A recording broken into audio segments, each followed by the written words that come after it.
Hello everyone, welcome to my channel. आज हम इस वीडियो में biological importance of alkali metals के बारे में डिस्कस करेंगे। जो एल्कली मेटल्स हैं जैसे कि सोडियम, पोटेशियम, मैग्नीशियम, कैल्शियम, इनका क्या बायोलॉजिकल इंपॉर्टेंट है, हमारे शरीर में क्या इंपॉर्टेंस है, इसको डिटेल में डिस्कस करेंगे। जो बायो इनऑर्गेनिक केमिस्ट्री से रिलेटेड एक इंपॉर्टेंट टॉपिक है, कभी कभी शॉर्ट टाइप क्वेश्चन में पूछ लिया जाता है बीएससी एमएससी लेवल के एग्जाम्स में। तो यहाँ पे कुछ बेसिक सा नोट्स है, इसको हम डिस्कस करेंगे। सो alkali and alkali earth metals ions like sodium, potassium, magnesium and calcium are present in maximum quantity in the living organism। ठीक है, तो जो लिविंग ऑर्गेनिज्म है उनमें जो है मैक्सिमम क्वांटिटी में इनकी आवश्यकता होती है। बहुत इंपॉर्टेंट है ये, और ये प्रेजेंट भी होते हैं लिविंग ऑर्गेनिज्म में। सोडियम, पोटेशियम, मैग्नीशियम और कैल्शियम, इन्हें एल्कली या एल्कली अर्थ मेटल कहा जाता है। ठीक है, तो ये प्रेजेंट होते हैं मैक्सिमम क्वांटिटी में लिविंग ऑर्गेनिज्म में। And this metal ion are needed in large quantity to balance the electrical charge of the negatively charged organic macromolecule present in the cell. ठीक है, तो बेसिकली ये बहुत इंपॉर्टेंट भी है हमारे सेल्स के लिए, हमारे बायोलॉजिकल फंक्शंस के लिए। ये जो मेटल होते हैं ये किस लिए नीडेड होते हैं? In the large quantity. ठीक है, लार्ज क्वांटिटी में नीड होते हैं किसके लिए? Balance the electrical charge of the negatively charge organic macromolecules. ठीक है, प्रेजेंट इन द सेल्स। ठीक है, सेल्स में जो है ये जो ऑर्गेनिक मैक्रोमोलिक्यूल्स हैं, ठीक है, नेगेटिवली चार्ज जो ऑर्गेनिक मैक्रोमोलिक्यूल्स हैं, उनके बैलेंस के लिए, उनके इलेक्ट्रिक चार्ज के बैलेंस के लिए ये एल्कली या एल्कली अर्थ मेटल की आवश्यकता होती है। सो this metal also regulate the osmosis right inside the cells, due to which the cell become turgid and protected from destruction. ठीक है, तो ये जो मेटल्स होते हैं ये बेसिकली ऑस्मोसिस वाला जो प्रोसेस होता है, ऑस्मोसिस के लिए भी इंपॉर्टेंट है, रेगुलेट करते हैं ऑस्मोसिस को।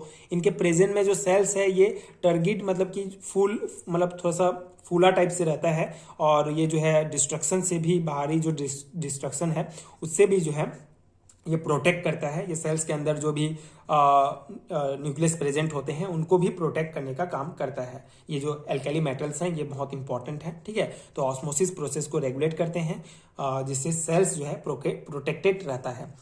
इतना हो गया। इसके अलावा इन alkali metal K+ ion are found inside the cells and sodium ion are found outside the cell.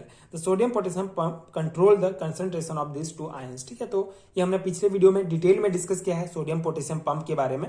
सो जो एल्कली मेटल्स पोटेशियम है ये जो है इंट्रासेलुलर है, मतलब सेल्स के अंदर पाया जाता है, और सोडियम बाहर पाया जाता है, और इनका कंसंट्रेशन जो है दोनों का, उसको कंट्रोल करने का काम जो है सोडियम पोटेशियम पंप करता है। ठीक है, इसके अलावा similarly magnesium ion are found inside the cell and calcium ion outside the cell.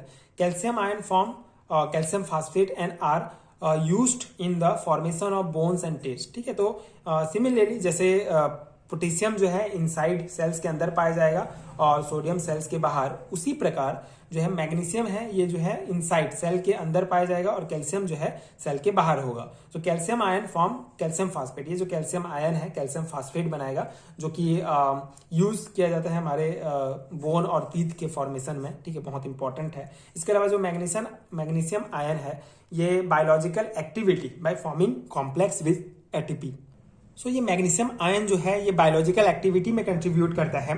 ATP के साथ जो है मिलकर जो है ये कॉम्प्लेक्स का फॉर्मेशन करते हैं, जो बहुत इंपॉर्टेंट होते हैं हमारे बायोलॉजिकल फंक्शंस के लिए। ठीक है, तो इस प्रकार से ये जो है इंपॉर्टेंट कुछ बायोलॉजिकल इंपॉर्टेंस है alkali metal sodium, potassium, magnesium, calcium का। ठीक है, तो इतना आपको ध्यान रखना है। अगर आपको ये क्वेश्चन पूछा जाता है what is the biological importance of alkali metals, तो आप ये पॉइंट समझा सकते हैं। ठीक है, अगर 2 मार्क्स में आता है तो आप सिंपल सा ये सोडियम पोटेशियम वाला ही एग्जाम्पल दे सकते हैं।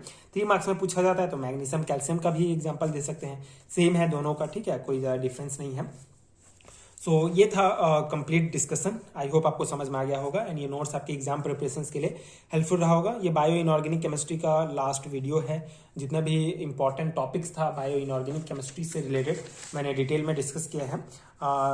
बायो इनऑर्गेनिक केमिस्ट्री के जो टॉपिक्स हैं आप यहाँ पे देख सकते हैं, ये सभी टॉपिक्स बहुत इंपॉर्टेंट हैं बीएससी एंड एमएससी लेवल के थ्योरी एग्जाम के लिए। सो उस अकॉर्डिंग मैंने ये पूरा नोट्स आपको प्रोवाइड किया है। अगर आपको इन सभी टॉपिक्स का कंप्लीट है रिटर्न नोट चाहिए पीडीएफ फॉर्म में, तो नीचे आप डिस्क्रिप्शन बॉक्स से डाउनलोड कर सकते हैं। Description box and comment section में आपको लिंक मिल जाएगा, जहाँ से आप डायरेक्ट जो है PDF स्टोर पर पहुंच जाएंगे एंड वहां से आप PDF डाउनलोड कर सकते हैं एंड सभी की वीडियोस भी आप देख सकते हैं। आपको नीचे जो है लिंक मिल जाएगा प्ले लिस्ट का, आप एक एक करके पूरा वीडियोस भी देख सकते हैं, समझ सकते हैं ये पूरा टॉपिक्स। तो मैंने बायो इनऑर्गेनिक केमिस्ट्री का जितने भी टॉपिक्स हैं सभी का वीडियोस आपको प्रोवाइड किया, पूरा नोट्स प्रोवाइड किया, आप चेकआउट कर सकते हैं। लिंक्स आपको डिस्क्रिप्शन में मिल जाएगा। एंड अगर वीडियो हेल्पफुल है तो आगे के वीडियोस देखने के लिए प्लीज चैनल के साथ जुड़े रहिए, प्लीज सपोर्ट कीजिए, like and subscribe to my channel and thank you so much for watching.